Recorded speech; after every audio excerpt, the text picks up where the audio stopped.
लाहौर में इंसदादी तजावुज़ात grand operation जारी है। शहर में 170 इमलाक सरे बमोहर 20 ट्रक तजावुज़ात का सामान जब्त कर लिया गया है।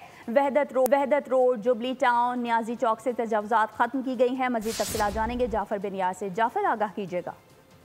डिप्टी कमिश्नर लाहौर मूसा रजा की क़यादत में इंसदादी तजावुज़ात ग्रैंड ऑपरेशन जारी है। मालूम हुआ है कि लाहौर की मुतअद्दिद अहम शहरों पर तजावुज़ात के खिलाफ कार्रवाइयाँ की गई हैं। जो मालूम हुआ है उसके मुताबिक लाहौर में 170 इमलाक पर कार्रवाइयाँ की है। 20 ट्रक तजावुज़ात का सामान जब्त किया गया। ये कार्रवाइयाँ वादर रोड, जुबली टाउन, नियाजी चौक से तजावुज़ात को खात्मा किया गया। इसके अलावा यक्की गेट, दिल्ली गेट और बासत सैयद शाह से का गैर कानूनी कब्जे हटाए गए। इसके अलावा न्यू अस्पताल, जैन मंदिर और न्यू अनारकली में भी कार्रवाइयाँ की गई है। सैकड़ों बैनर, पोस्टर, स्टीमर भी हटाए गए हैं। संगीन खिलाफ वर्जियों पर 4 FIR का इंदराज किया गया, जबकि मुतअद्दिद को खिलाफ वर्जी करने पर नोटिस भिजवाए गए हैं। तजावुज़ात के खिलाफ कार्रवाइयाँ जारी रहेंगी, ये कहना है चीफ ऑफिसर शाहिद अब्बास काठिया। इसके अलावा डिप्टी कमिश्नर की जानिब से इस पर सख्ती की जा रही है और कहा जा रहा है कि रोजाना की बुनियाद पर ऑपरेशन किए जाए और जहाँ जहाँ तजावुज़ात नजर आती हैं लाहौर के मुख्तलिफ बाजारों में, मार्केटों में, उसके खिलाफ।